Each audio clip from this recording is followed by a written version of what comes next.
Call this January 10th, 2022 Perkiomen Valley School Board meeting to order. Roll call, please. Dr. Campley? Here. Mr. Dorr? Mrs. Evans-Brockett? Here. Mr. Fountain? Mr. Keenan? Dr. Kohler? Here. Mrs. Mayers? Here. Saylor? Here. Miss White? Here. Please join me in the Pledge of Allegiance. I pledge allegiance to the flag of the United States of America and to the republic for which it stands, one nation, under God, indivisible, with liberty and justice for all.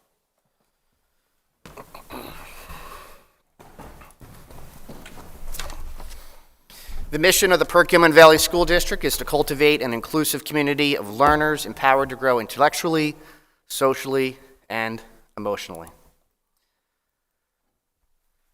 Looking for a motion to approve the agenda as presented. I have a motion by Mr. Dorr. Is there a second? Second. I have a second. Who seconded? Oh, Mrs. Mayers. All in favor say aye. Sorry, question?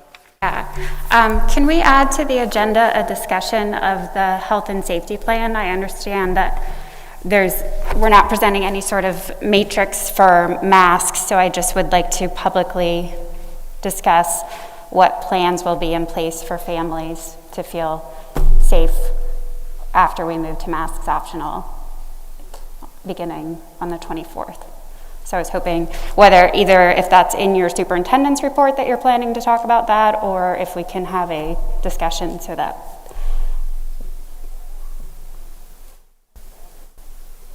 Just to err on the side of caution, can we have a motion to amend the agenda in a second and a majority vote on that? So I motion to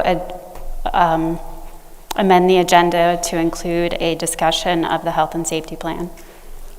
Second. There's a second discussion. Mr. Dorr? Is this something you're going to be talking about already in your superintendent's report? It is not, but I can certainly answer any questions on the part of our board members.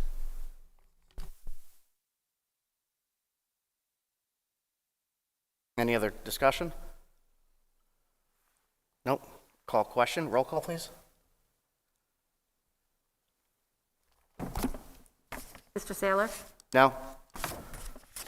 Miss White? Yes. Dr. Campley? Yes. Mr. Dorr? No. Mrs. Evans-Brockett? Yes. Mr. Fountain? Mr. Keenan? No. Dr. Kohler? Yes.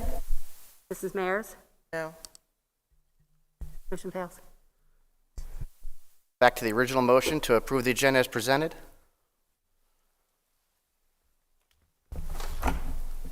Do I need to re-motion? Any questions or comments? Yeah, any questions?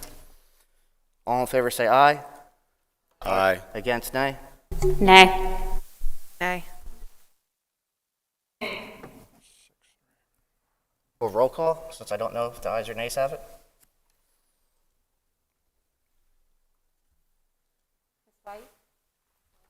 Miss White?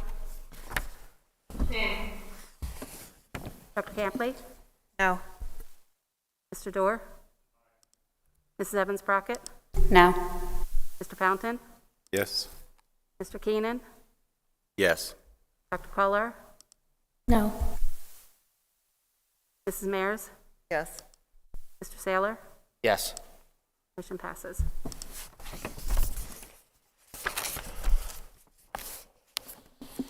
Looking for a motion to approve the minutes of December 13th, 2021, January 2nd, 2022, and January 3rd, 2022.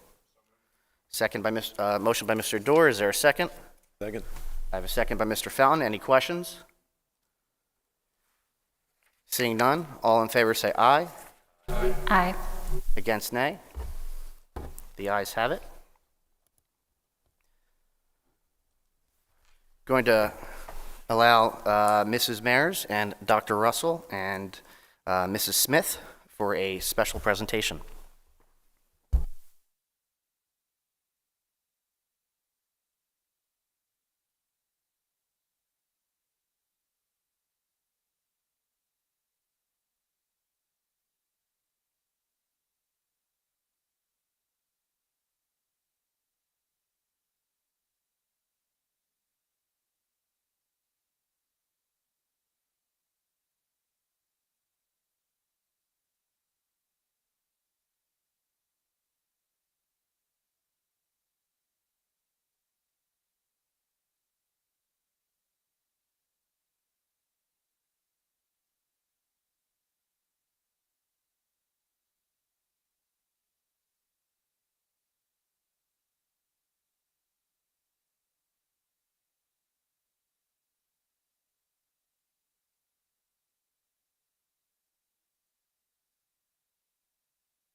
Congratulations. Congratulations. Congratulations.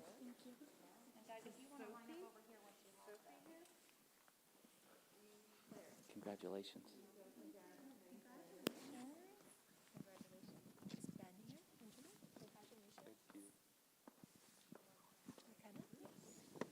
Congratulations. And then, are you Olivia? I'm Iris. Iris. There you go. Congratulations. Thank you. Sure. I will. Guys, do you want to get in the picture? Two of us on each side, Mrs. Mayor, do you think?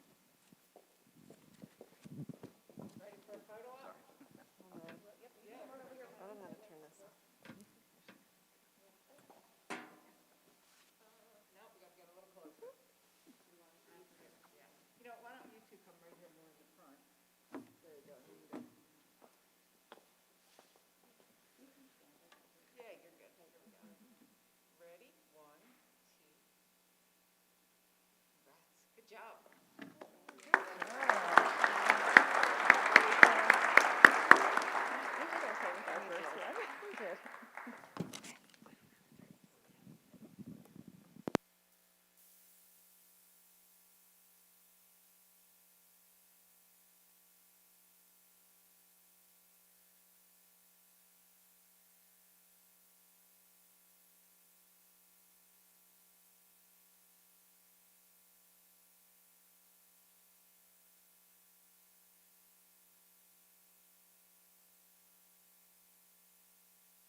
So January is designated as School Director Recognition Month, and I do apologize to the audience. I did want to direct these comments to our board.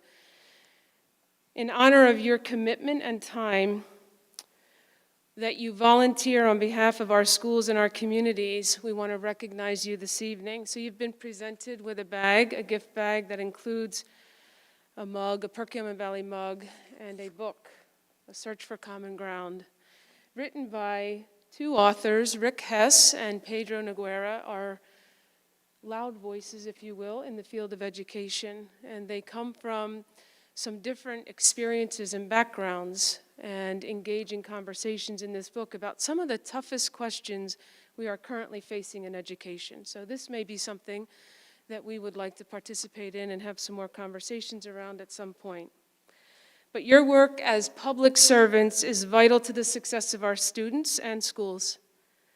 From voting on budgets to adopting policy to conducting comprehensive planning, school boards make key decisions that help to move public education forward. The work is both complex and diverse. I recognize that school directors devote, on average, 10 to 20 hours each month to board business, which has only been made more challenging by the pandemic and the related issues affecting the well-being of our students and families. And I certainly can't emphasize that aspect of that statement enough. School directors are often motivated to pursue the role out of an altruistic desire to benefit their community, as the work is challenging and unpaid, and I certainly recognize that. Members of the board are our fellow neighbors, local leaders, co-workers, parents, and friends. As citizens and parents, the success of our schools is a collective interest and effort. The cabinet team is presenting this recognition to you this evening because we work closely with you. Each of them will offer a few words. Together, in leading the district, we will do good things in the year to come. This month, I will ask our community members to extend appreciation for the time and effort invested by each of you all year long. Your efforts help ensure that each student has opportunities to thrive and that our public schools remain pathways to a bright future for each and every student that walks through the halls of our buildings. A genuine, a sincere, heartfelt thanks. It is not easy today, and I recognize that, but thank you for your service as a board of director.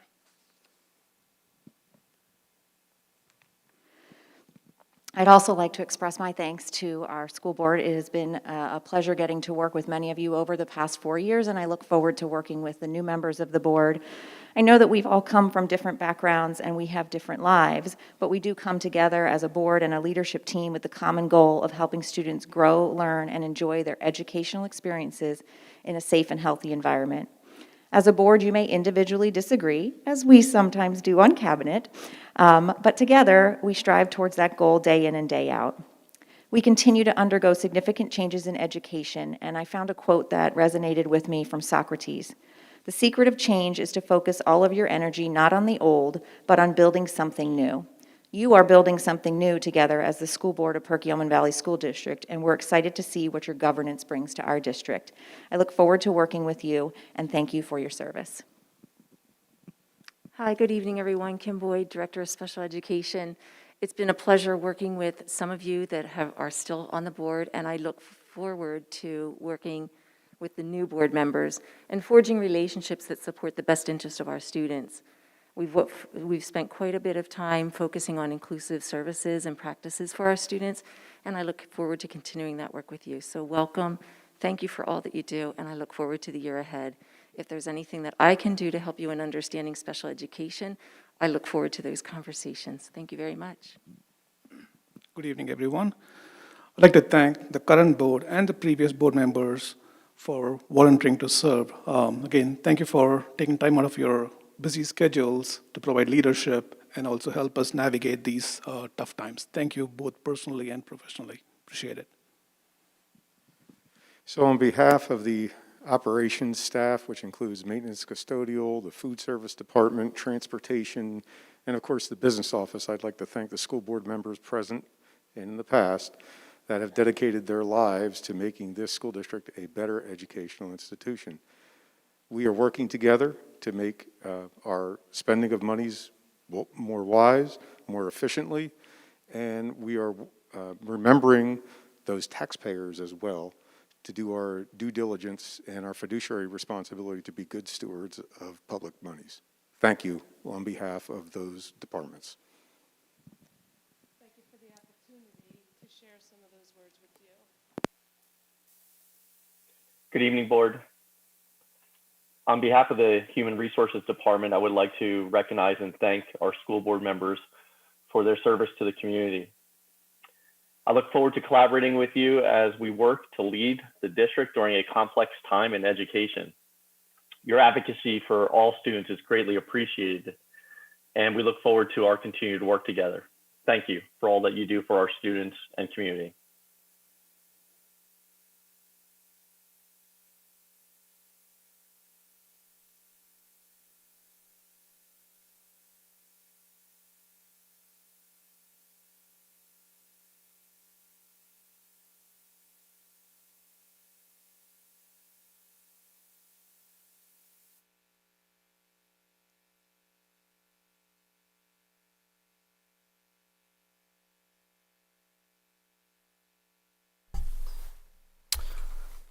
The Board of Directors of Perkiomen Valley School District accept public comment from the district residents and employees who wish to express opinions about any topic. Public comments may address the board in accordance with the law and the board policy and procedures. If you are on Zoom and you wish to have a public comment, make sure you have your name and municipality in your Zoom name. And we'll first start with written comments that were sent prior to 6:30. Thank you, Mr. Saylor. Kristen Miller, Perkiomen Township. As we roll into another year of COVID, we should be looking at all the things we have made it through instead of continual fear being thrown at the parents and kids. We started all this with a lot of unknowns. After schools went virtual, we were all made to fear the return of going back to school, that it wasn't safe for our kids or teachers. Eventually, we went back and all was actually rather fine. We were told we all had to be masked at all times. Sports and after-school activities do not have to wear masks and have also been rather fine. Everything we have been made to fear has ended up being just fine. Removing the masks for those that choose to do so will also be just fine. Most of those people do not wear masks outside of school to begin with, and guess what? They are fine. Some people may need to wear a mask for health reasons, and they should be allowed to do so. and probably should have done so when the flu was the biggest issue. But masks were not a part of our daily dress code as it is now, nor should it ever be. It should be a choice. A family should be able to make their own choice as to their comfort level and the consequences that come from that. It is not any parent's right to judge, shame, or put their own fear on another parent. It is also not the board's job to do so either. As members, you were elected by the parents who had the choice of who to vote for. We were not made to. We choose to vote for the people that will give us our choice back. What is best for each of our children. It is time to stop the fear and shaming. No one should be shamed for wearing a mask, and no one should be shamed for not. Recently, studies have said that cloth masks do not protect against the virus. Well, that means that all our children that have been wearing cloth masks basically were wearing nothing. Think about that. That means if they didn't have one on, it would have the same outcome. We need to rip the fear Band-Aid off and let the parents be parents and choose what is best for their family. The past has shown each step that has been made by the school has ended up fine. This has to end, and it ends with mask choice and moving forward in not a fearful world, but a world of hope that it will be okay. Thank you. Judy Lofton, Skippack Township. I think it is important to remind everyone that COVID is transmissible before symptoms appear, and I think this is the greatest challenge that bears upon masking decisions. On Thursday, a member of my household tested positive for COVID using a home test. I have one student at the high school, and I called to confirm the requirements. I have provided evidence that my son is fully vaccinated and boosted. I was told that as long as he is asymptomatic, it is fine for him to be in school. On Saturday, I woke up with a scratchy throat. Luckily, we did have a few tests on hand. I tested negative and went about my day as I did most of the rest of my family. Last night, I started coughing, so I used the last home test I had this morning, and yep, you guessed it, I have COVID. I texted my son at the high school, and he asked if he should come home. I said it was my understanding that as long as he has no symptoms, he's allowed to be in school. Then he told me that he had a headache, which he reported was similar to other headaches he often gets. So I called to speak to the nurse, and she said that he can stay in school if he just has a headache, but to come home if he develops other symptoms. So then my son said he was feeling really sore, but assumed it was from practice Saturday. We decided to err on the side of caution, and the nurse sent him home. I'm out of home tests and haven't been able to secure one for him till tomorrow afternoon. Why do I share this story? First, the new isolation guidelines are confusing at best, particularly for those who are vaccinated. As we all know, breakthrough infections are much more common with Omicron. Asymptomatic infections are more common, as are mild symptoms. But these mild or asymptomatic infections are still contagious and contribute to spread to other individuals who aren't as lucky. I hope the board fully considers the implications of this fact as you plan the move to mask optional in 2 weeks. However, my heart is not closed to the concerns of parents whose children struggle with masks. Therefore, I would like to suggest moving to mask optional at elementary, but keeping masks as a requirement at the secondary level where students are regularly exposed to well over 100 individuals in the course of a regular day. My other concern is with regard to testing. My son feels well enough to be in school but cannot return till next week unless he tests negative. This seems reasonable to me. My concern is with the lack of test availability. I asked if I could bring him to Test to Stay tomorrow for a test and was told this is only for unvaccinated students who are exposed during the school day. Why is this? Why can't we open this up to all students who want to see if it is safe for them to be in school? I've spent hundreds of dollars on tests recently. This isn't a hardship for my family, but I know it would be for many others. I strongly encourage the district to engage in efforts to expand testing availability to students and staff. I hope you all stay safe and well. Stephanie Ancisis, Perkiomen Township. I'm writing once again in support of implementing a mask optional policy effective today. It has been beyond disheartening and frustrating that our children continue to endure wearing a piece of fabric over their mouths for 7+ hours a day, 5 days a week. We are almost on year 2 of 2 weeks to slow the spread, and yet we still do not have any data and long-term studies that show the masking of children is effective, safe, and not detrimental to their development or their mental, emotional, physical, and psychological well-being. If anything, what we do have are studies that demonstrate how detrimental these masks could potentially be, how ineffective they actually are, and data demonstrating the minimal impact that COVID has on children. Despite vaccinations and all of the precautions and mitigation measures that have remained in place, in many ways it seems like we're not much better off than we were last year. New variants, increasing cases, high transmissibility. It feels and sounds like we're very much still in January of 2021, and the narrative is just the same. We continue to hear, let's wait till we get out of these winter months. Let's actively monitor and revisit when cases are down. Let's wait to see the numbers. Let's wait till all of the teachers, now the youngest, have an opportunity to be vaccinated. The goalpost continues to move. When is the right time to do this or attempt to move forward? Now's not a good time. It will never be a good time. It's no wonder many of us are not confident in the proposed transition to optional on the arbitrary date of January 24th. What is the end goal? I'm asking that you please do the right thing, unmask our children effective immediately, allow our community the right, parents, teachers, students, children, staff, to weigh the risk-benefit and make the choice regarding masking that is the best for them. Our children have been through enough. They deserve to breathe fresh air, they deserve to see smiling faces of their teachers and friends, and most of all, they deserve to be children again.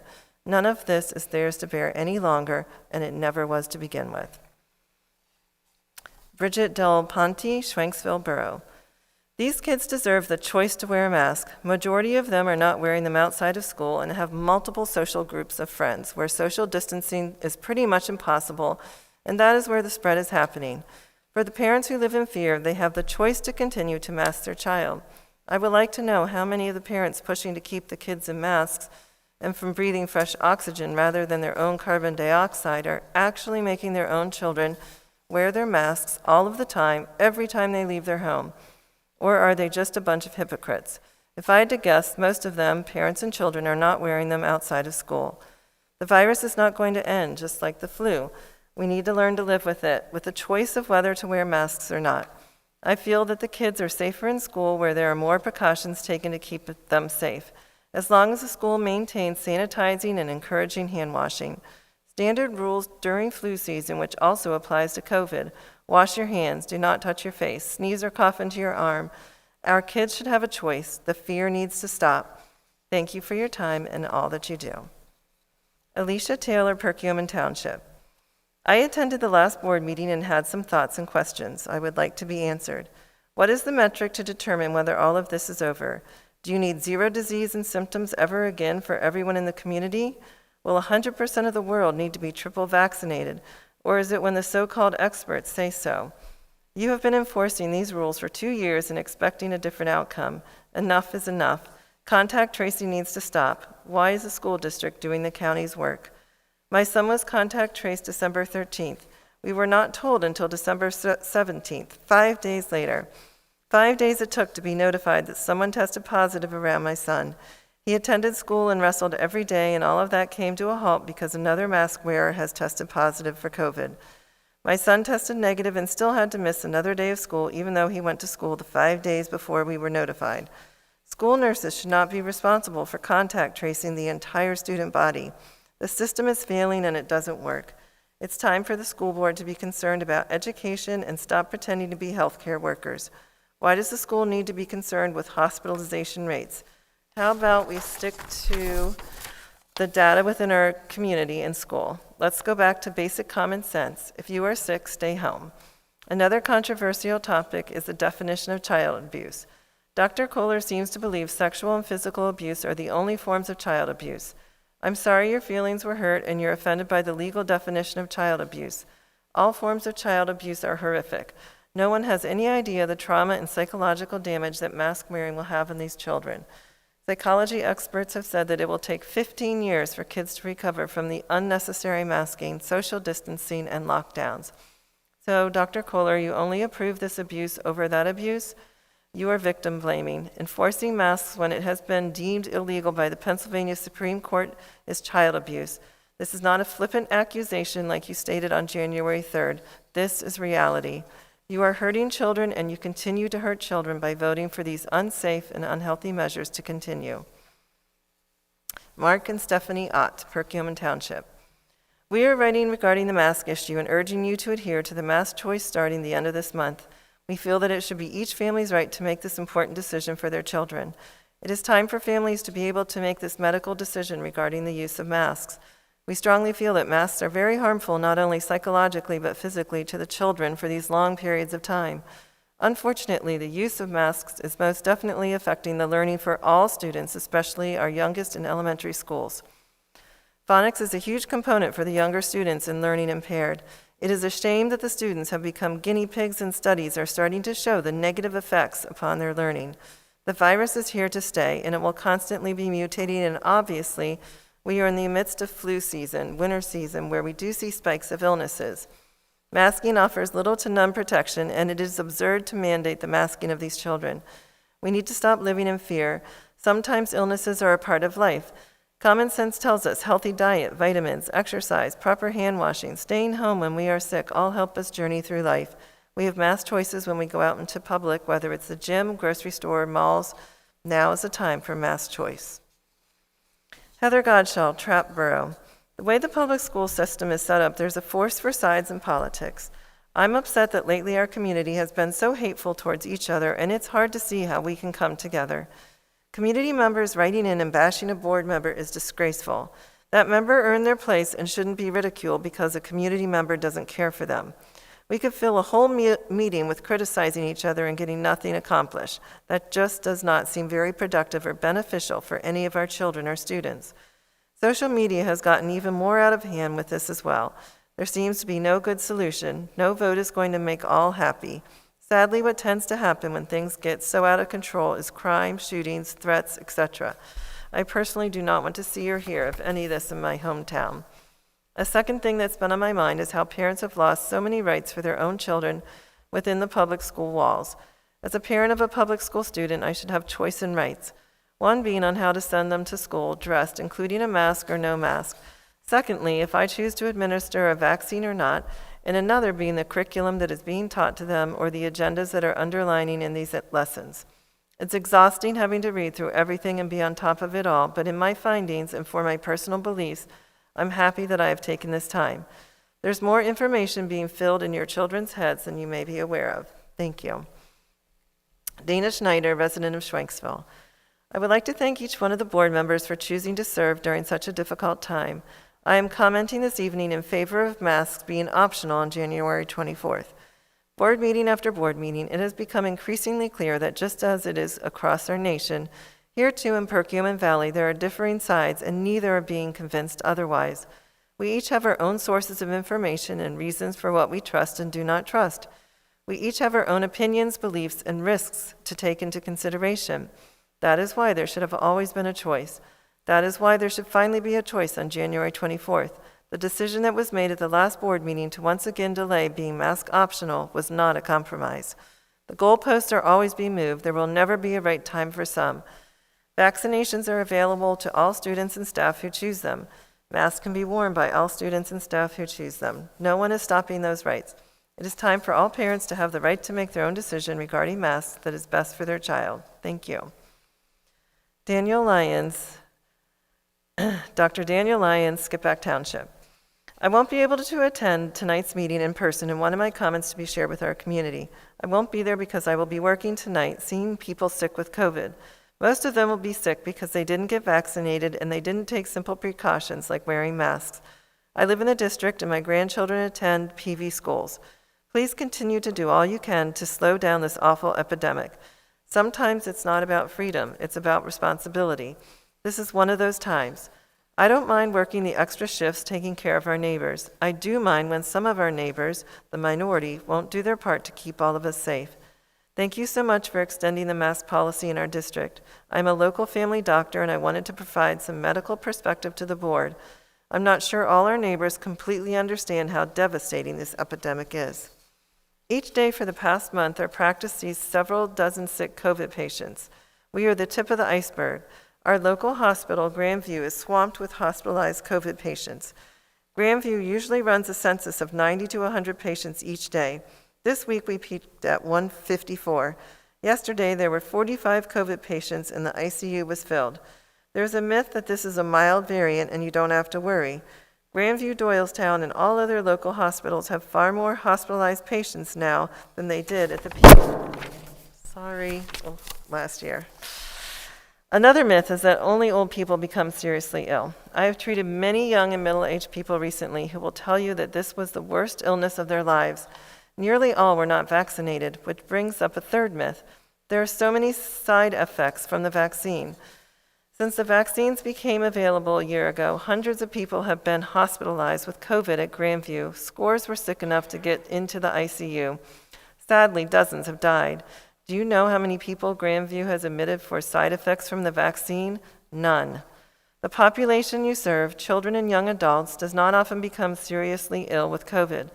So the purpose of an effective safety strategy like required masking is more about protecting teachers, administrative staff, drivers, and your other personnel. But it's also about keeping COVID out of the homes. Once it spreads to the homes, it easily spreads to the nursing homes. Your masking policy is partly about keeping children safe, but it's more about keeping mom, dad, grandma, and great-grandma safe. Again, thank you for having the courage to do the right thing. In our practice, we encounter anti-maskers and anti-vaxxers every day. To be honest, it wears you out trying to get our fellow American citizens simply to do the right thing in everybody's best interest. I am old enough to remember when Americans stood shoulder to shoulder against polio, measles, smallpox, and other scourges of that generation. And by standing together, we beat them. But we can't give up or give in, because if we do, the hospitalizations and deaths will only rise higher. So please continue to stand strong. Karen Lyon, skip back. I would just like to thank the Perk Valley School Board for their recent decision to continue the masking policy throughout the district. I realize the pressure you are all faced with, but the right thing was done. I am that grandparent living in this district with grandchildren going to both middle school and high school. I am in the high-risk category determined by age and medical conditions, and any community protection measure is greatly appreciated. Having served on a school board in Souderton as well as being a school nurse in Penridge, I know these decisions are difficult. Please realize that at the end of this COVID business, you did what was scientifically right to both protect our school community and the community at large. Beth Mattia, Perkiomen Township. My child is a student at Evergreen. I was confused as to what the job of the school board is in Pennsylvania, so I looked it up. In essence, the school board has 3 functions: planning, setting policy, and evaluating results of the State Board of Education. Appropriate reports of the results of such planning must be filed with the Department of Education. That being said, why is the PVSD board concerning themselves with medical procedures and protocol for our children? It has already been said at the Pennsylvania Supreme Court level that masking is illegal no matter who is mandating medical treatment or prevention for all our children. I received an email from a board member stating that they need to protect the immunocompromised kids and other kids that can't wear a mask. Well, guess what? Making it mass choice for all kids and families to decide what's best for their children will allow every single child and parent to decide what is medically best for our children. And since you have the check for symptoms, no one should be coming to school sick. It would be one less thing the board has to concern themselves with. Also, it takes the medical decisions out of the board hands, seeing as they are not in the position to make those decisions for our children. It would almost guarantee that the board would be able to get back to their jobs of actual education for our children and making sure the children are learning what they need to learn to perform well on state-run tests and keeping our district competitive in its high rank across the state. Since that is your job, you should be happy to oblige. Thank you for your time. There are 2 more comments, and my computer went quiet. Just a moment. Here we go.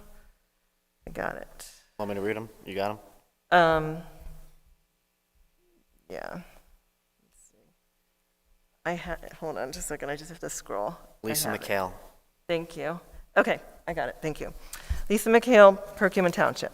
Good evening, and thank you for reading and considering my points this evening.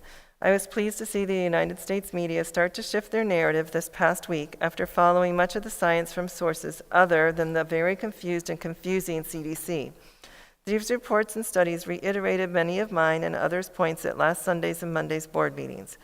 These findings concurred with many of those who feel that cloth masking has been and is in fact ineffective and damaging to children. Respiratory infections other than COVID that are even more concerning and serious to children have been on the rise in the last 6 months to a year.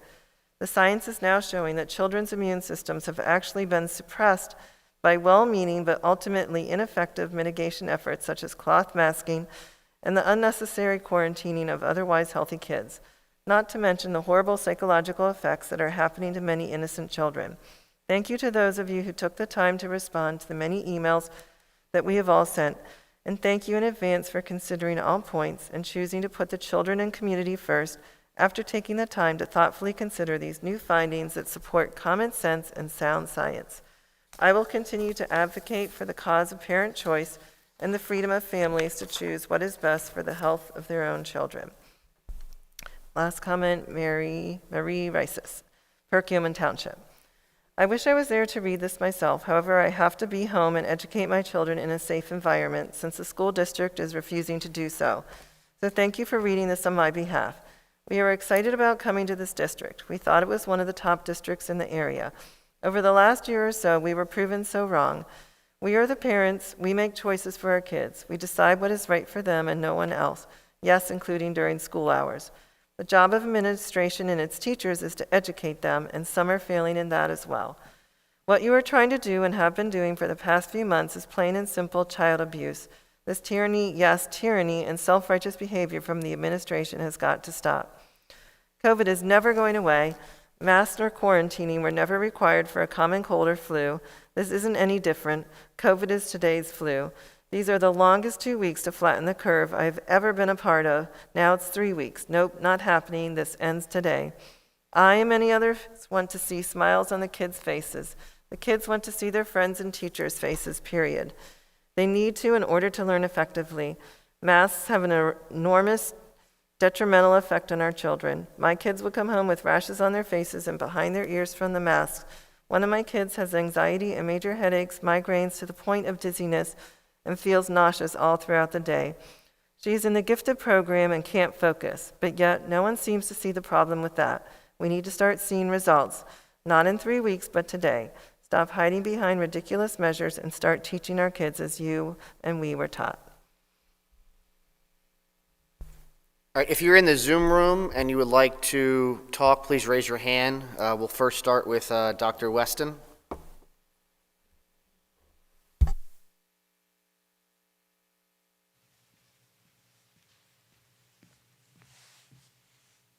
Good evening. Wade Weston, Collegeville Borough. Thank you for the opportunity to speak. I'm extremely disappointed in the board's decision this evening to reject Mrs. Evans-Brockett's request to add a discussion item to the agenda for the discussion of the district's health and safety plan. Your current plan has the district going mask optional after January 21st, and while I'm glad that the mask requirement was extended at least that far, there needs to be some thinking about what will happen after that. Please do not think your work is done on this matter, because it is not by a long shot. It's interesting the difference that a year makes. Back in the summer of 2020, the board was debating whether to start the school year with virtual classes or in some sort of hybrid attendance mode. One of the arguments parents were making for hybrid attendance at that time was that the schools were the one place in the community where they could be sure their kids were safe. Mitigation efforts elsewhere in the community might be spotty, but in school they could be sure that masks would be worn and that distances would be maintained. And the experience was that once we did come back hybrid and then full-time, was that students and staff have been safe in the schools. There has been no linked transmission of COVID in the schools as far as I'm aware. Now folks are saying no one's requiring masking anymore, so why should we mask in the schools? Same reason applies. It's your job to help provide a safe learning environment, and masks help make it a safe learning environment. Some folks are asking, how do you know the masks are helping? Where's the control group? To that, I would reply, look at the skyrocketing incidence of COVID infection in the county and in the district municipalities. There's a lot of infected people out there, and we are still, to my knowledge, not seeing linked transmission of virus in the schools. That tells me that what you are doing is continuing to work. There's a lot of debate right now about mask effectiveness. A lot of people are talking about a study done in Bangladesh that supposedly shows that cloth masks are worthless. I have read that study in detail, and I can tell you that's not what that study says. That is a blatant misrepresentation of the results of that study. But you don't have to go to Bangladesh. You can see from our own experience that what we're doing is helping to keep students and staff healthy and in school in person. And my fear is that if you change that in the face of skyrocketing infection rates, that you're not going to be able to keep the kids in school in person. Get rid of masks, and I'm afraid that you'll find yourselves in virtual classrooms again before your next board meeting. No one wants that. When I was in the Army, we had a saying, failing to plan is planning to fail. Do not fail to plan for what's coming next, or else you will be planning to fail. Thank you. Robert Liggett, I'm sorry.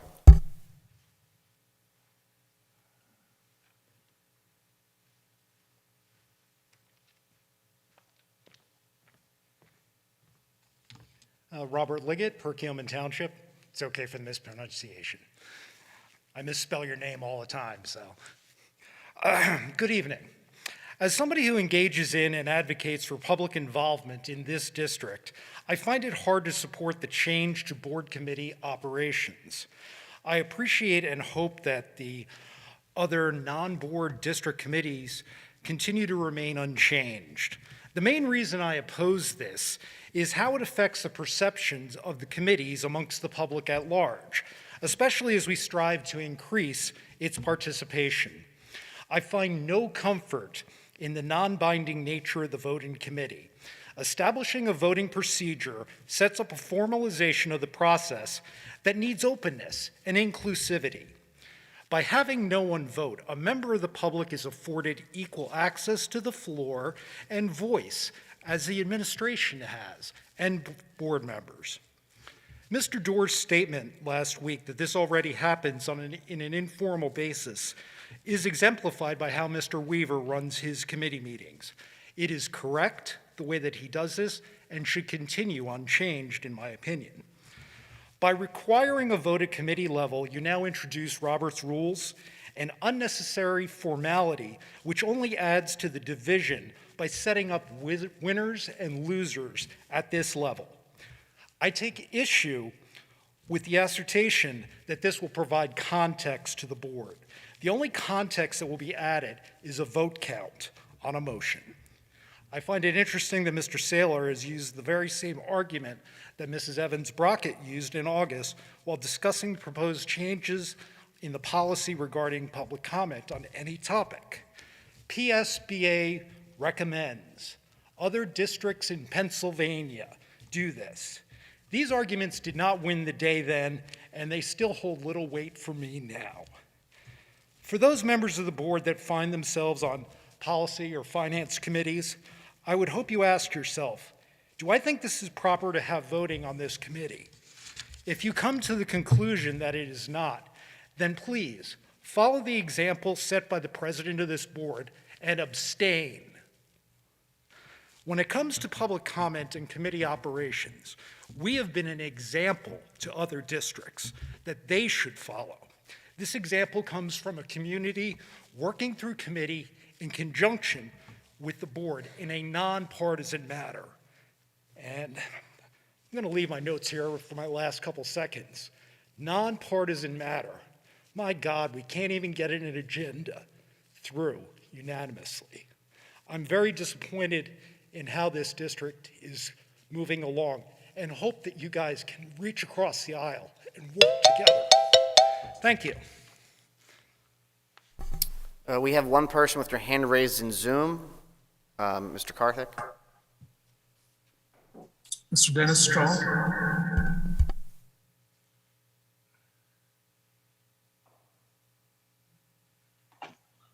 Yes, can you hear me? Yes. Yeah, I just wanted to start off. My name is Dennis Strong. I'm from Lower Frederick Township.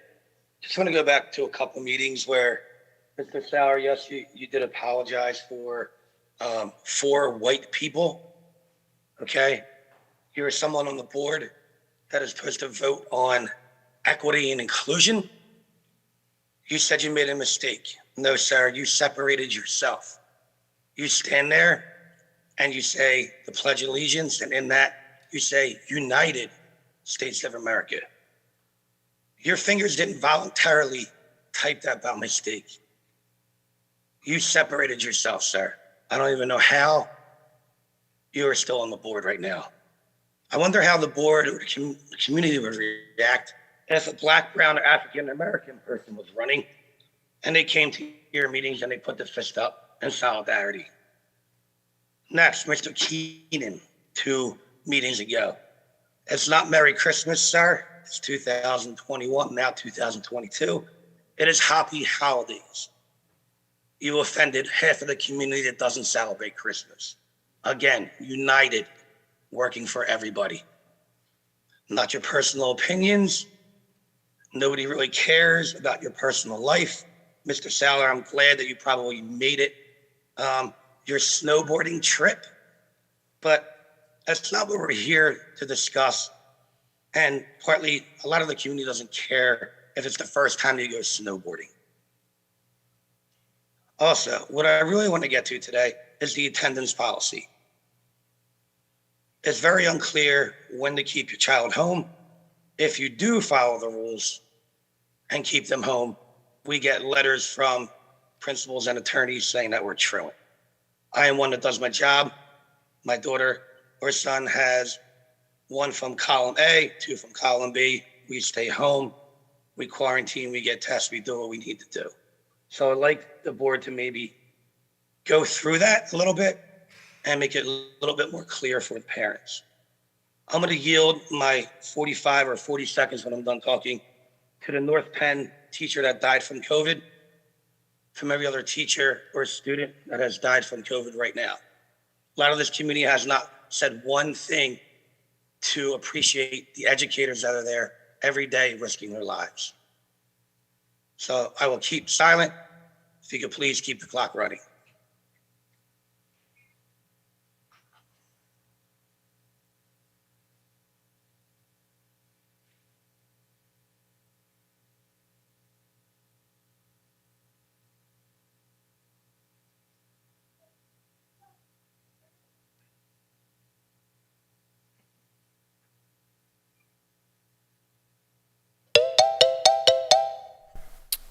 We'll go back and forth between the live audience and Zoom. Is there anyone in the audience who wants to speak?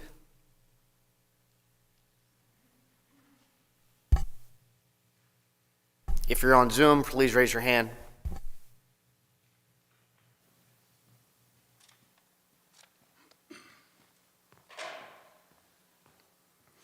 Keith Fry, Lower Frederick.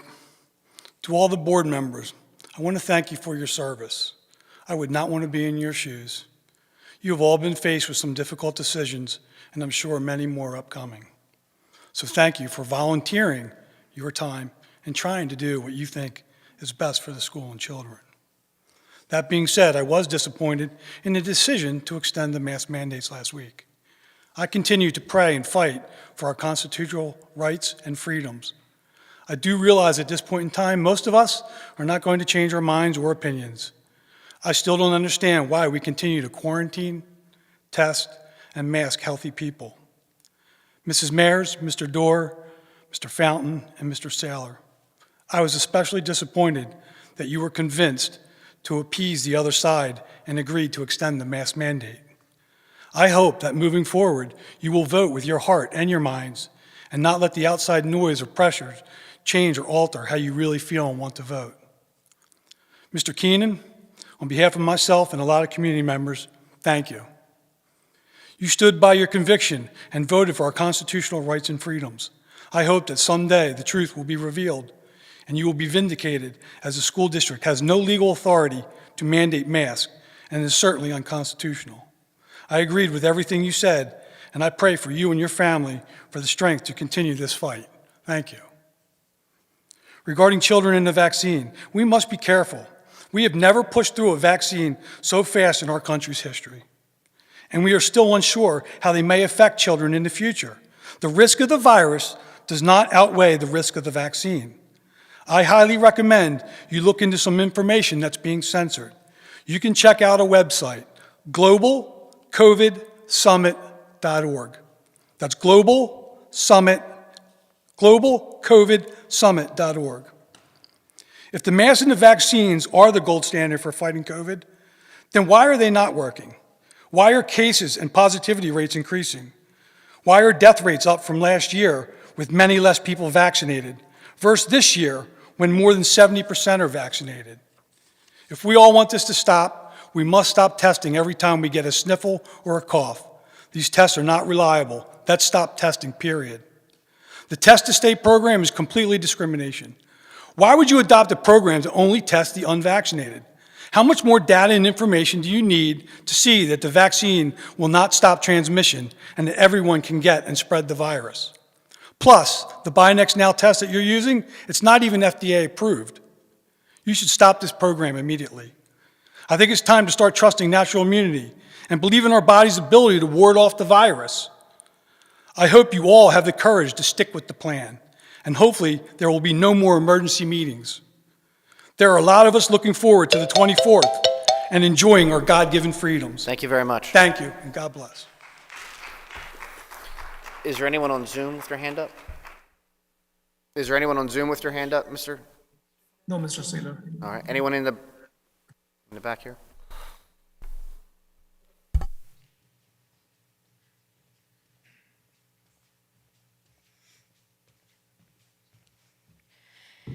Ashley Bree, Skippack Township. You often refer to the district's COVID mitigations as a Swiss cheese model. Oddly enough, two characteristics of Swiss cheese are it has holes in it and it stinks. There are, in fact, a lot of holes in this model. One of them is mask exemption forms. Far too many parents are denied exemptions. Due to the masking mandates and restrictions you have put in place, children's health is being ignored by this district.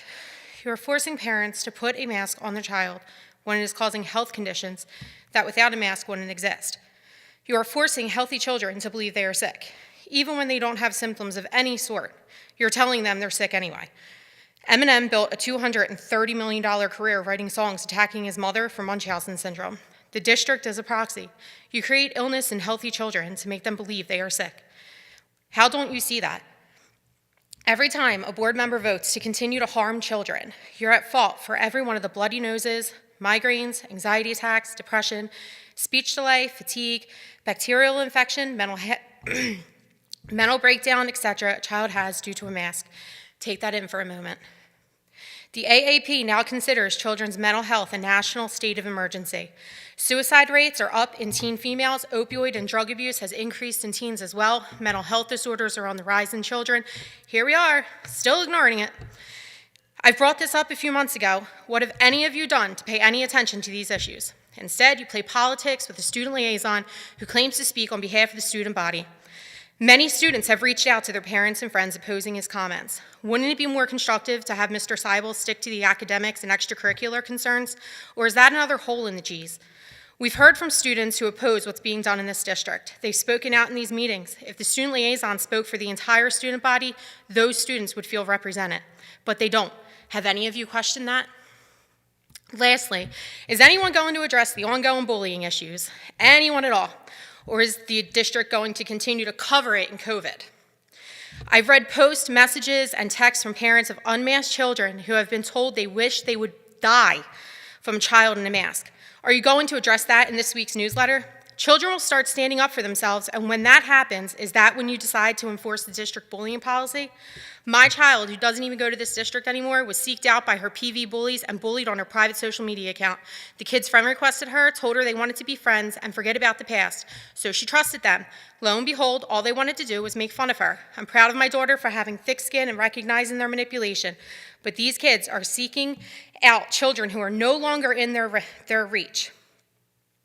They recognize and can manipulate kids. Imagine what they're doing inside of your buildings. Judging from the behavior of previous board members and current ones, it's no surprise it continues to go ignored. A sitting board member is a member of a Facebook group that targets board members with opposing views and literally picks them apart and degrades them. Thank you very I ask much. you, Tammy, what are you doing to stop it? Thank you very much.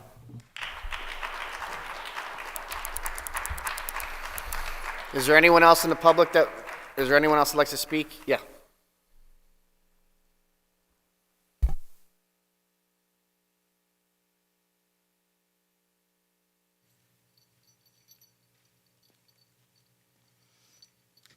Hi, my name is Karen Douglas. I live in Trapp.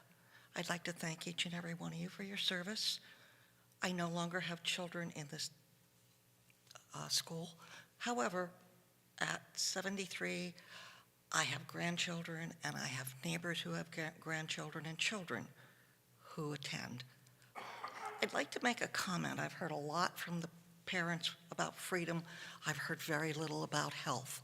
I live in a small community, very nice, current, healthy, well, it was healthy community up until recently with Omicron.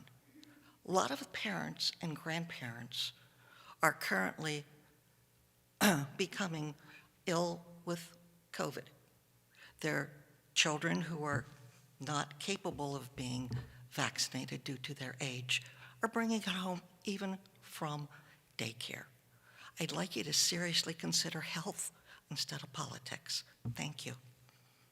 I really am sorry that this is such a stress and such a burden on you, and I wouldn't want to be in your place for anything, but I've seen a lot of this over 73 years, and we've never treated a health emergency like this before. Thank you. Thank you. Anyone else? Check on Zoom. No one in the Zoom room. Okay.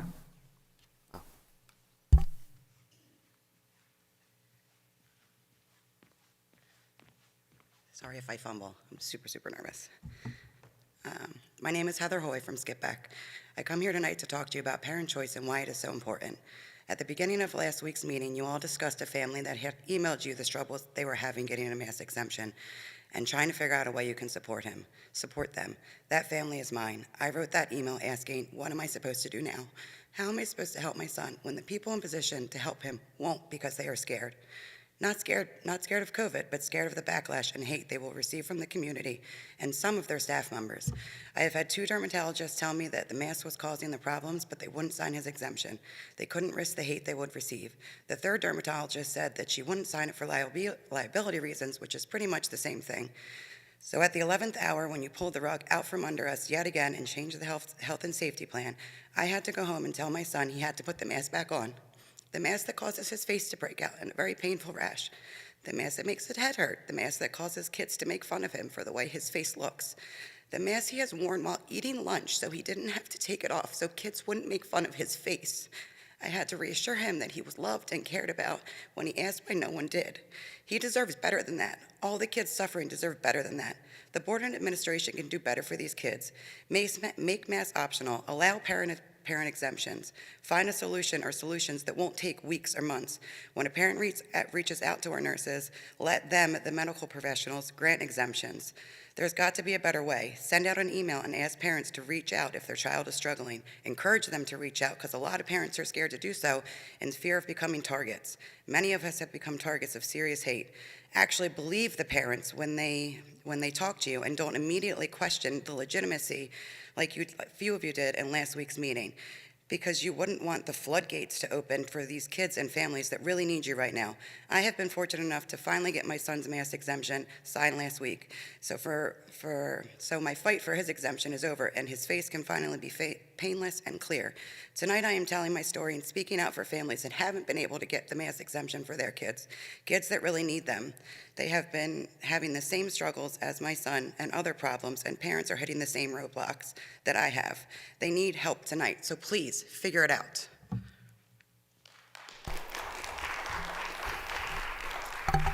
Anyone else?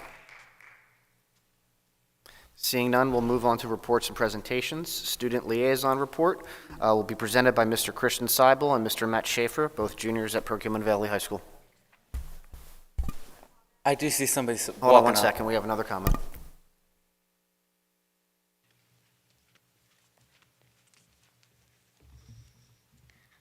Hello, my name is Addison. I'm in 6th grade and I go here. I asked my mom if I could speak tonight about some issues. First, I wanted to comment on masks. A lot of my friends are uncomfortable but feel like their options don't matter. For other kids, masks have become normal and I get bullied and made fun of for having a mask exemption. I already have anxiety. This just makes everything worse. Second, I wanted to talk about the LGBTQ community. Every day, this topic gets brought up into everything. If I disagree or say that I'm straight, I get called homophobic. Even though one of my best friends are gay, I've been bullied for many different reasons throughout the years, and it usually gets brushed off my teachers' and counselors' sleeves. But if someone gets called the wrong pronouns, they act immediately. Bullying is bullying. F around and find out, and I think you're about to find out. Thank you.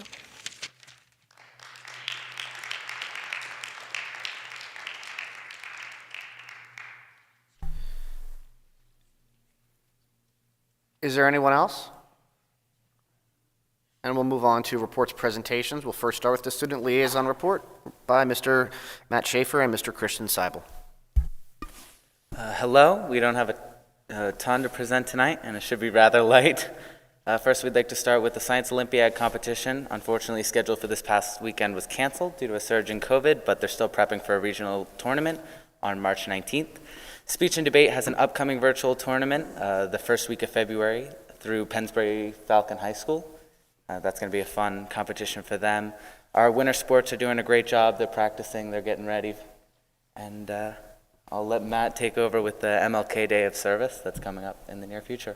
Yeah, so coming up on MLK Day, we have a day of service that goes throughout Perkiomen Valley.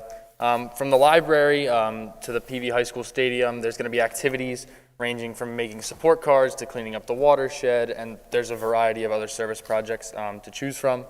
Viking Buddies, Take Action, and Safe Collective are student groups engaging in this service day, but there are plenty of others as well. On January 17th, we encourage everybody to help give back to the community, which has done so much for us by signing up on the MLK Day of Service page on the PVSD website. This is just a thing that brings the community together. Everybody helps out, everybody pitches in. It's a great thing. And yeah, it just brings us together. So I encourage all the students listening. I encourage parents, if you want to get involved, go to the website, pvsd.org. There's a whole page for it. You can sign up, and it'll be a great day. That's all we got for you, so thank you. Have a nice evening. Thank you very much. There'll be no president report for me today. Superintendent's report. Thank you, Mr. Saylor. So I have just 2 items this evening. And the first is, once again, I want to call out School Director Recognition Month and again, extend thanks and appreciation for the work that you have done and lies ahead. And I also had some information about the MLK Day of Service. I'm taking us back to our We Believe statements and really focused on partnerships and future readiness with some of the comments. I will echo what Mr. Schaefer shared.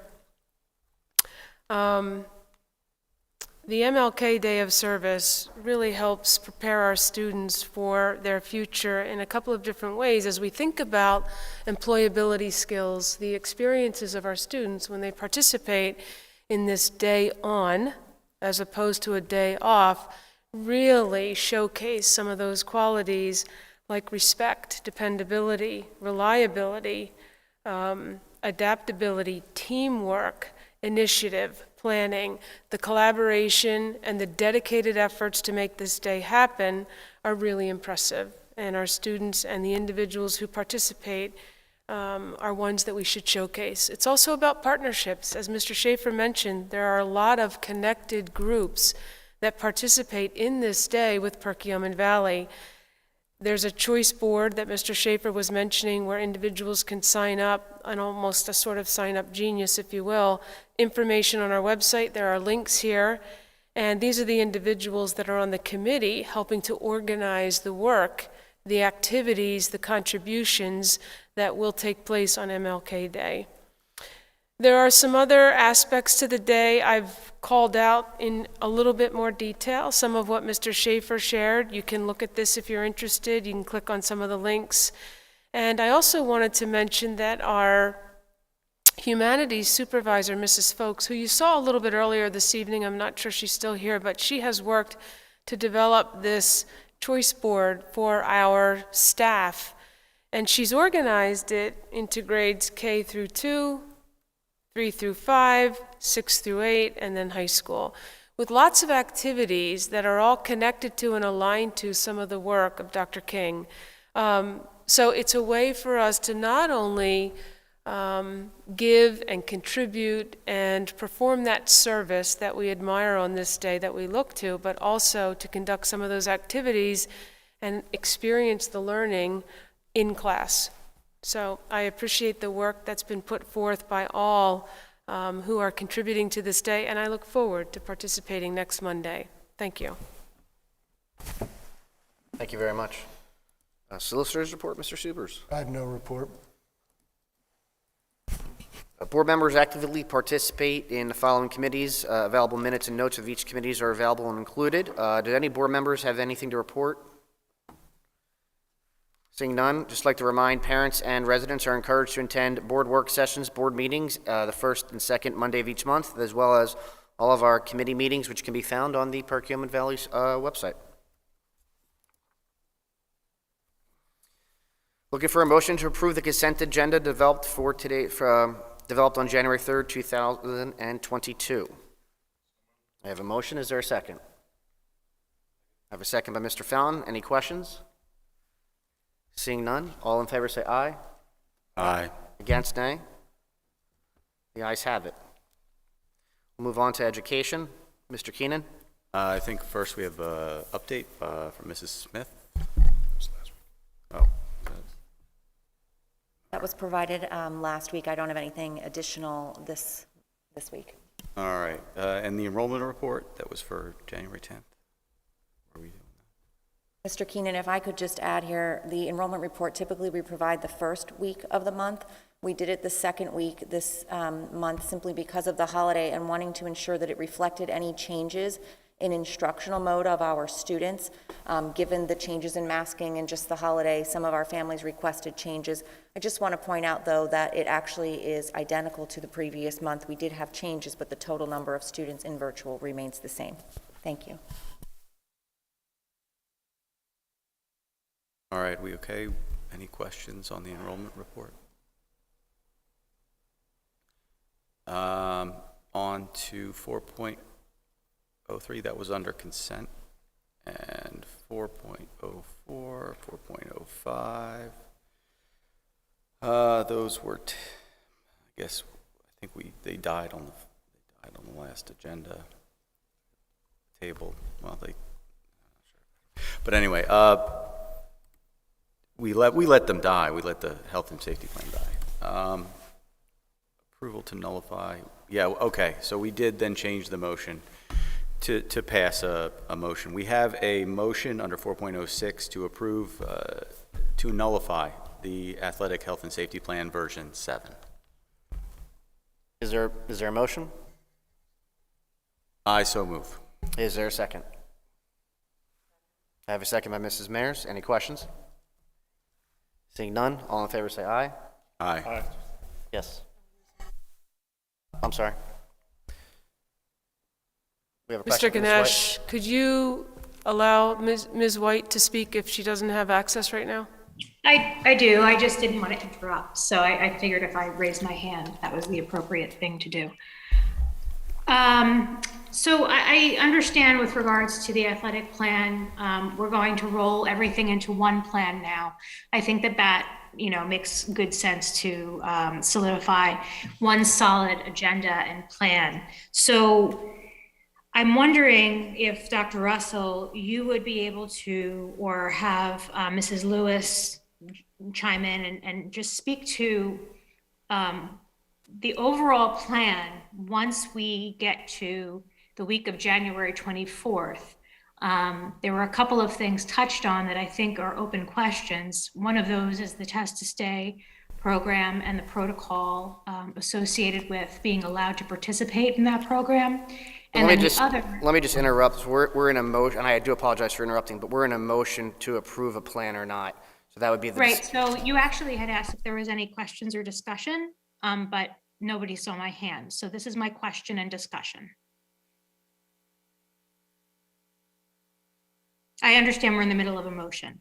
So if you want to go forward, we can vote, and then I'd still like my question and the discussion to happen because it's associated with this particular motion, this item, 4.06. Go ahead. Okay, so as I was saying, I'd like to talk a little bit more about the test to stay and, specifically with regards to the health and safety plan and our sports teams, if there is a household exposure or a close contact at school, would those students be applicable to take part in the test to stay program, even if they are asymptomatic and vaccinated? I think that there needs to be some more clarity for our families as to what the go-ahead plan is going to be in terms of close contacts and things like that, especially since the household protocol and guidance is very, very unclear from the federal level all the way down to the local level. And I think that that should have another layer of attention. And just some guidance because, Mr. Strong had alluded to, you're trying to make choices to do the right thing, but yet it seems as though the right thing is, you hit a roadblock, such as truancy or, in Mrs. Lofton's example, the test to stay, they, were wanting to take part in that to stay in school, but they were told they couldn't because her son is vaccinated, et cetera, et cetera.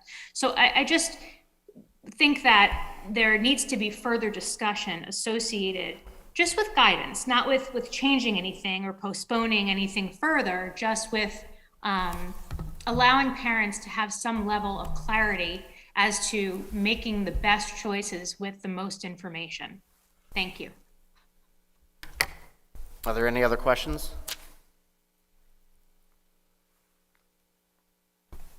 Yeah, sure.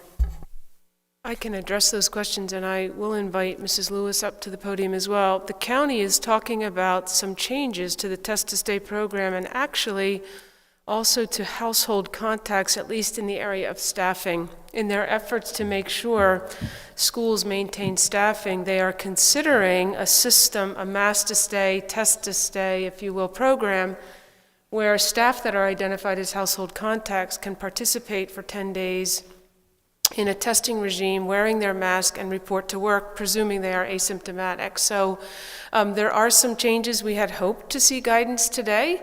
We have not seen the guidance today out of OPH, but I know that Mrs. Lewis, can probably share with you some of the additional information and conversations that OPH is having when it comes to test to stay. And it is confusing, and it has changed quite a bit, and there is still conversation happening about some aspects for some individuals in the ways that they become close contacts. Thank you, Mrs. Lewis.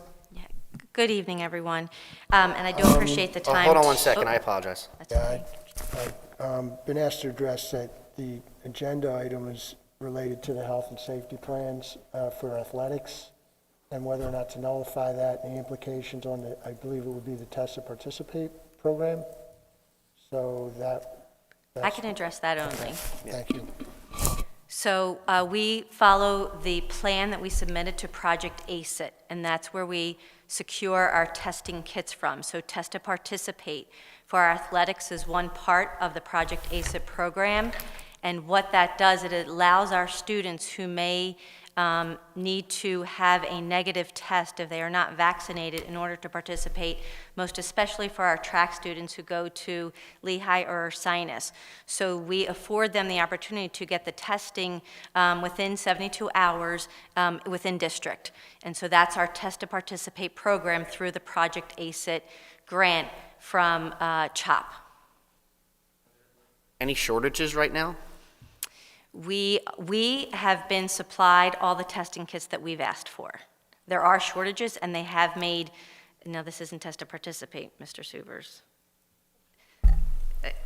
So we have made adjustments to how our testing is, and CHOP has asked us and has asked all school districts to pull back on a lot of the asymptomatic testing that has been done. Anything that allows our children to remain in school and to participate in their extracurricular activities, we are going to pursue. Thank you. Yeah. So just to clarify, it's only available to unvaccinated students though, so an athlete couldn't be in the Test to Participate program if they're vaccinated?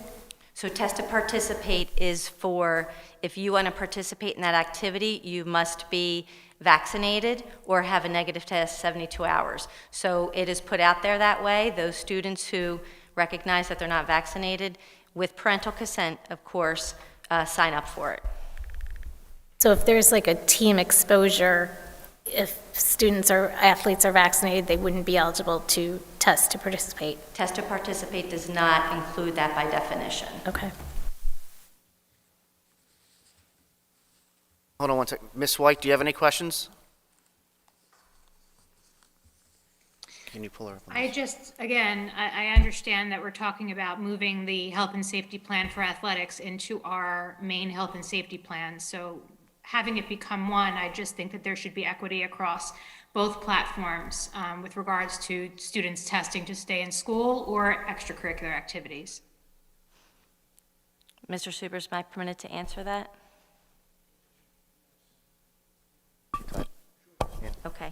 So, Ms. White, I certainly appreciate that thought, and as Dr. Russell said, we are expecting updated guidance from the Office of Public Health. One of that guidance will be to allow for asymptomatic staff and students who have had an exposure, not just at school, but within the community, to come to school, and they can mask to stay for 7 to 10 days. We're not sure of that timeline, but they will also be afforded the opportunity, if they choose to, if they have just some anxiety about being in school or have some health conditions, to participate in a testing program. It's not called test to stay, it is moving towards mask to stay, but they will certainly be afforded that opportunity.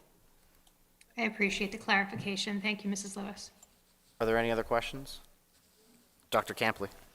So I guess my question would be is if we nullify this, will within the current health and safety plan, will we be able to delineate and make sure that the differences between the athletic pieces and the general population pieces are really clear? Because it sounds like there's some differences between them that we would need to make sure are very clear within, if we're only going to have one document.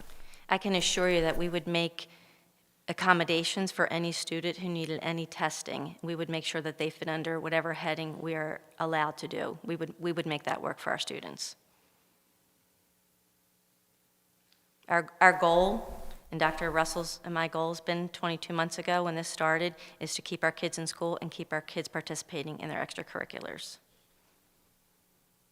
I definitely don't disagree. I'm just saying I think we need to make sure the language in the document covers everything. Sure, and when we get that updated county guidance, we'll be happy to address that. We were hoping for it today.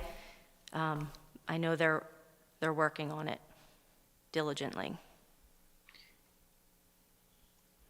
If I may, Dr. Campley, I would also add that I do believe in our current health and safety plan, TTS and TTP are both called out.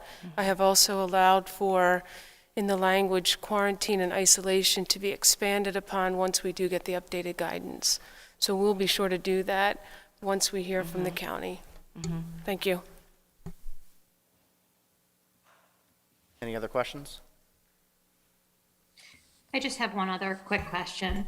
So I guess my main concern here, and I know that we're looking at it based on this particular action item, but I think that without having a full, solid discussion and picture of the entire safety plan, my concern is that something will fall through the cracks as to things that were addressed in this plan versus the other plan. So what I haven't seen so far is kind of a side-by-side of the items that were in this plan versus the regular health and safety plan. They've been separate and independent for so long, this entire time, that now that we're at this point of consolidation, I think that's where a lot of the confusion lies, especially with the masking. You know, right now it's during the school day, but not after hours, and, you know, not for extracurriculars. And there's just so many layers of all of the different scenarios. And it seems like every time a parent raises a question, it's something that we haven't necessarily touched on, obviously, because they are asking the question, but it's so specific. And so my concern is that, you know, we're approving this because it makes sense and it's common sense to roll everything into one, but you're not allowing a discussion of both. So I'm a little bit at a loss as to making sure that we're doing our due diligence and making sure that our bases are covered. Any other questions? Thank you. Okay. Seeing none. All in favor say aye. Aye. All against say nay. No. Nay. Oh, roll call, please.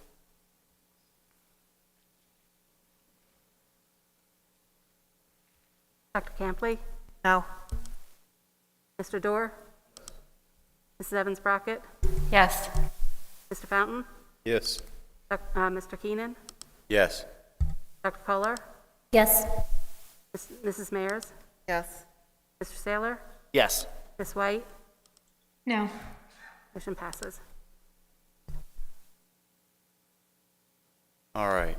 Now, on to 4.08. We have a request to approve an alternate placement for a high school student as presented.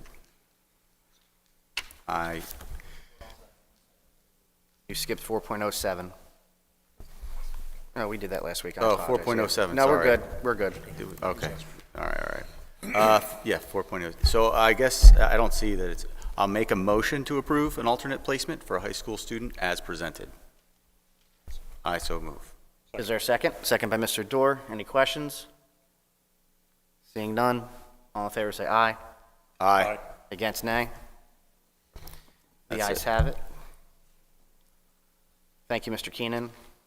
Business, Mr. Dorr. Dr. Kolar. Thank you, Mr. Saylor. Item 4.01 was the finance update. Mr. Weaver, did you have anything to add this week? Nothing to add from last week's presentation. Thank you. Okay. Item 5.02 was presented last week. 5.03 and 04 are both on consent. Item 5.05, the recommended action is a motion to approve the agreement with Lower Perk Little League for fencing on Field 6 to provide improvements to Field 7 and to begin construction of an additional field on the property of Skipback Elementary. And I so move.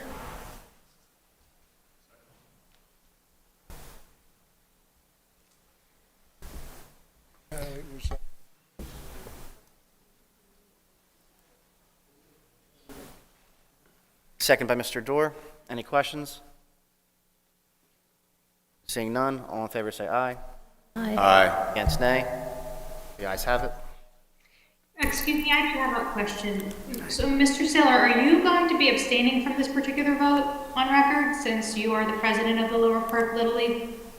No, I don't make any money from Lower Perk Little League. It's an all-volunteer organization. So technically, that would be correct. There was no pecuniary benefit to Mr. Saylor by participating in this vote.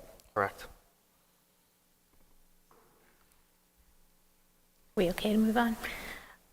Item 5.06 was removed from the agenda, and item 5.07 was on consent, so that concludes section 5. Thank you very much. Payment of bills, Ms. Evans-Brockett. Item 6.01, the recommended action is to ratify the payment of bills and payroll as per the list submitted for the period ending December 31st, 2021, and to authorize the payment of bills on the check and voucher registered submitted for January, and I so move. Here in a second. Any question? Seeing none. All in favor say aye. Aye. Aye. Okay. The ayes have it. Item 6.02, the recommended action is to approve the treasurer's report and financial statements, including summary of cash and investment accounts as prepared by the administration for the period ending December 31st, 2021, and I so move. Second. I have a second by Dr. Kolar. Any question? Seeing none. All in favor say aye. Aye. Aye. Against nay. The ayes have it. That ends section. Thank you, Ms. Evans-Brockett. Professional personnel, Mr. Fountain. Mine will be very short and sweet. Thank you, Mr. Saylor. Section 7.01, 03, are both items to be removed. Section 7.02, 04, and 05 are all on consent. That concludes my section. Thank you very much, Mr. Fountain. Support personnel, Ms. White. All of the items in my section are on consent. That ends my section. Thank you, Mrs. White. Governance, Mrs. Mayers. Thank you, Mr. Saylor. 9.01, 9.02 are on consent. 9.03, we had a discussion on board goals. 9.04, discussion review of committee assignments and operations. And then 9.05, it's a new item. It'll be the recommended action is the motion to approve the 2022 committee assignments as provided, and I so move. Second by Mr. Dorr. Any questions? Ms. Evans-Brockett. It's not really a question. I just don't see the need to have this as a action item. It is the role of the president, as outlined in our policy, to make committee assignments, and I don't want to set a precedent that it has to be voted on by the entire board for committee assignments. The policy does provide the board president the discretion to appoint, fill board positions based upon available volunteers, so no formal board action is required, and I don't recall whether or not we've done it in the past, but if we have not, You did. we have. There's no harm in the board action. I mean, again, the policy speaks for what it says. The previous boards have voted on it. The only reason it's here today is because we discussed it in the work session. So previous boards have also discussed and taken action, so we'll do the same. Any other questions? Seeing none, all in favor say aye. Aye. Against nay? The ayes have it. I abstain. The ayes have it.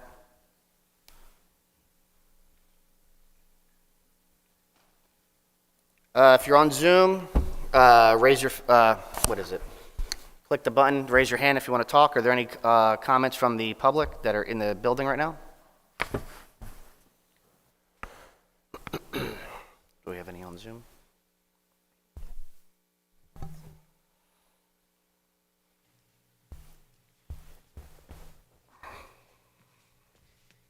Somebody sent a comment in and it didn't get read, and they just asked if I could read it. Is that okay? I have the name and everything. It's not. I don't know if there's any harm in it. No, it's not against the law. If it's a resident, I mean, I think it's okay to read the comment. Just identify the person by name and municipality. Okay. I'm Tim Cavanaugh from Trap Borough. I just want to start with some quick statistics regarding children in COVID. According to the American Academy of Pediatrics website, children were 0% to 20.27% of all COVID-19 deaths. And 5 states reported 0 child deaths. 0 to 0.02% of all child COVID-19 cases resulted in death. That doesn't even take into account that anyone who dies with COVID, not necessarily from COVID, is a COVID death. Whether intentional or not, that is incredibly misleading. Children have almost 0 risk of dying from COVID. Meanwhile, teenage girl suicide has gone up over 50% since these lockdowns and forced masking began, among many sacrifices that we volunteered our children to make. As a parent, our first responsibility is to protect our own children. Politicians, school boards, and other tyrants now believe they can force parents to sacrifice their own children for whatever the tyrant believes is for the good of the community. They think of themselves as compassionate as they sacrifice everyone else's children to make themselves and other adults feel safer. Our country seems to be suffering from a mass mental illness that these people want to instill in our children.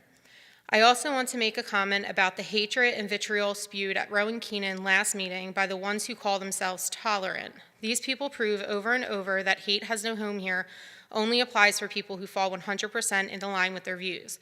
When they tell a sob story, everybody is supposed to fall into a puddle of sympathy, but when Rowan Keenan speaks out to say he feels masking is harmful and unnecessary for children, they all mock and shame him. They are so arrogant that they believe only their views are worthy of being passionate about.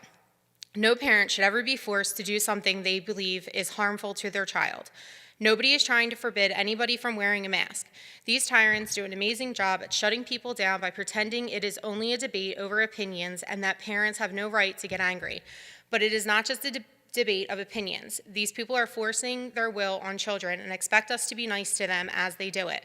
They are expert abusers. I heard one board member last meeting very smugly tell everyone that if you believe masking your child is abuse, then your concerns are stupid because she's a psychologist. And she has seen kids getting abused way worse than she wants to abuse our kids. Sorry, lady, I prefer zero abuse on my kids. The last thing I want to say is that teaching young, healthy kids that everyone around them, including themselves, should be treated as a disease-spreading vector, whether healthy or not, is just another disgusting and abusive things people are doing to kids. It is not good rationale for masking everyone. Is there anyone on Zoom with their hands raised? No one in Zoom, Mr. Saylor. All right.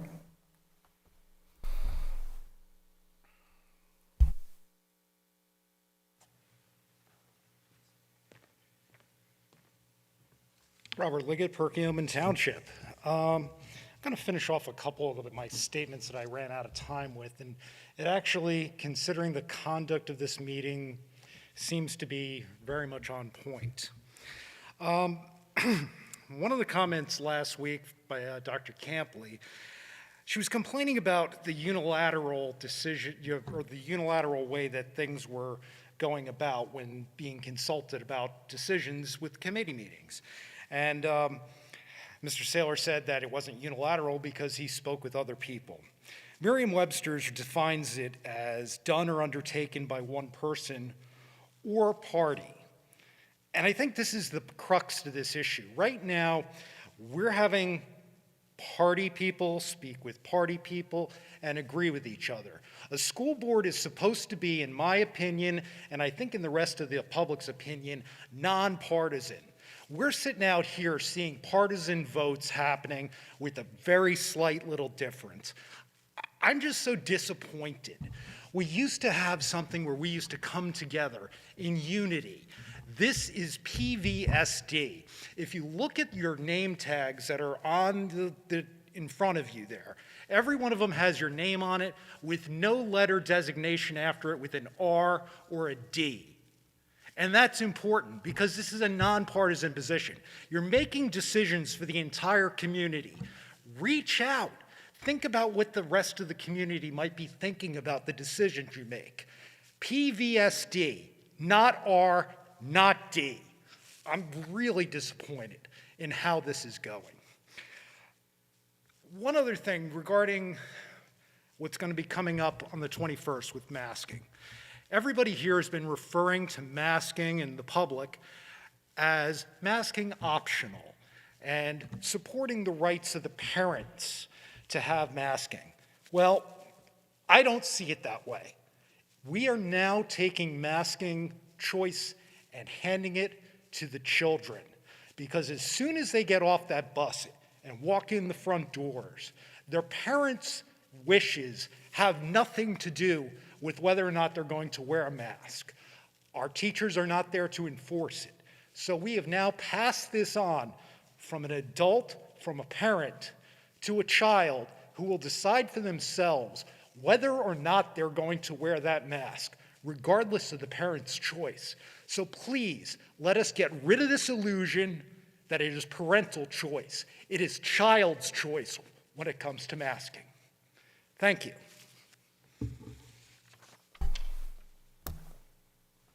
Anyone else? Mr. Saylor, I do see a person in Zoom.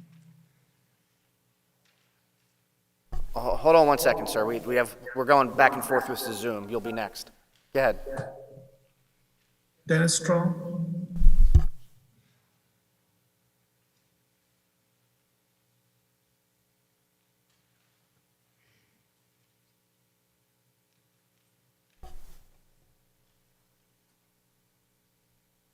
Is Mr. Strong there?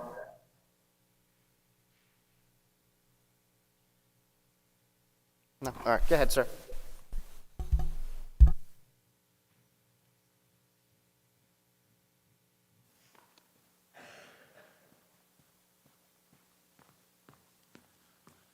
Keith Fry, Lower Frederick. I just wanted to follow up with some of the discussion that you were talking about, the Test to Stay program. I think some good questions were brought up, and we're talking about dividing a group. I'm really confused of how we can have a program that we're going to just test one section of people, just someone because they're unvaccinated. There are going to be students that are unvaccinated, there's going to be students that are vaccinated. If you really care about the students, well, you got to care about all of the students. How can we just test the unvaccinated? It's proven now. Enough studies, enough data is out there that shows you that anyone can get this virus, whether you're vaccinated or unvaccinated. So the idea of just testing an unvaccinated person, in my mind, is ridiculous. So a kid that has a vaccine gets the virus, he now can spread the virus, but the school can't test him. He's not part of the program because the only people that can be part of this program are unvaccinated. That's one of the qualifications of the Test to Stay program. I don't know how you can just sit there and just think that this is okay. We really should be testing all of the students if that's what you want to do. I don't think we should be testing students. I think we should let this virus run its course and we'll see that everything will get better. But if we are going to do that, you got to test them all. If you're up here fighting for masks and fighting for the vaccines, well, why are you not going to fight for the children who choose not to get vaccinated? What about their rights? What about protecting them? They should have that right too. Or teachers or staff who choose not to be vaccinated. Why not fight for them? We're fighting for everybody. We're fighting for freedom. I'm fighting for freedom of choice. But if you're going to start pushing these mandates and dictating what we do, you got to do it for all. Thank you. Thank you.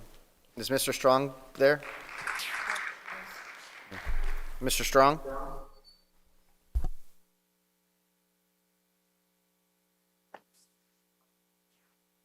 Yeah, can you guys hear me? Yes. Yes, can you hear me? Yes. Can you hear me? Yes, Mr. Strong, we can hear you. Okay, yeah, I just wanted to piggyback on Mr. Liggett. It's become apparent that, again, Mr. Saller, 4 white men, you barely let any female board member speak their minds. You kind of stop them. You don't consult with them. And it's been very apparent. Even you said it last week. I have 1 year. I'm not going to wait to change things, right? You sustain yourself from an important vote, but then you're quick to just change everything because you have it for a year. I don't think you're thinking about the whole community. You're not even consulting with the whole board, which to me is pretty sad.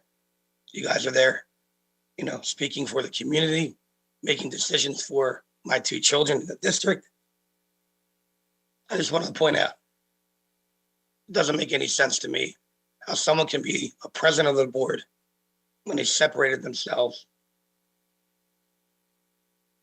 and basically isolated themselves voluntarily.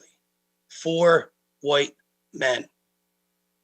I hope when you say the Pledge of Allegiance, everybody hears it in the board meetings, you remember that, okay? Because united. How is somebody that wanted to speak to other members of the board or separates themselves, how can they be united in making any kind of decision for equality and inclusion? Please think about that. Thank you. Thank you, Mr. Strong. Anyone else on Zoom? Dr. Russell? No, Mr. Seda. Anyone else in person? Great. Comments from the board members? Ms. White? I'm good. Ms. Evans Brockett? Thank you. I'm disappointed that we couldn't even have a discussion on the health and safety plan. I understand masks are going to be optional beginning January 24th, and I think we have members of our community who want to know what we're doing. And I asked this in an email, and as board members, we got the information, and I was just hoping that we could share it with our community as a whole to be transparent. So, you know, things like that we have now gotten KF94 masks and surgical masks to wear under a cloth mask if people want those. That we're working on HEPA filters, that we've initiated discussions about the possibility of temporary Zoom classes. These are the kinds of discussions that I was hoping that we could have so that we could help our families feel more comfortable as we're making this transition. So I'm just really disappointed that as a board, we couldn't even have that discussion. Thank you. Dr. Kolar?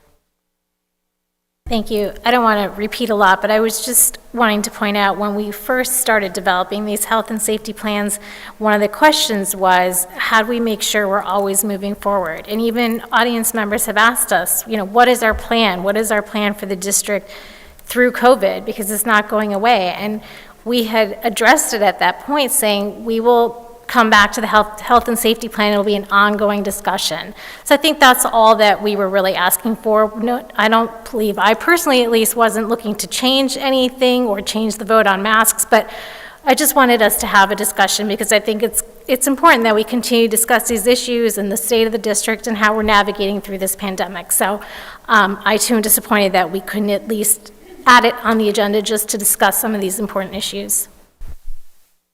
Thank you, Dr. Kolar. Mr. Fountain? I have nothing to add. Thank you, Mr. Fountain. Dr. Campley? Yes. So first I want to thank Dr. Russell and the administration for incorporating Zoom again. I think this is a feature that is equitable to many members of our community, not just during a pandemic, but ongoing.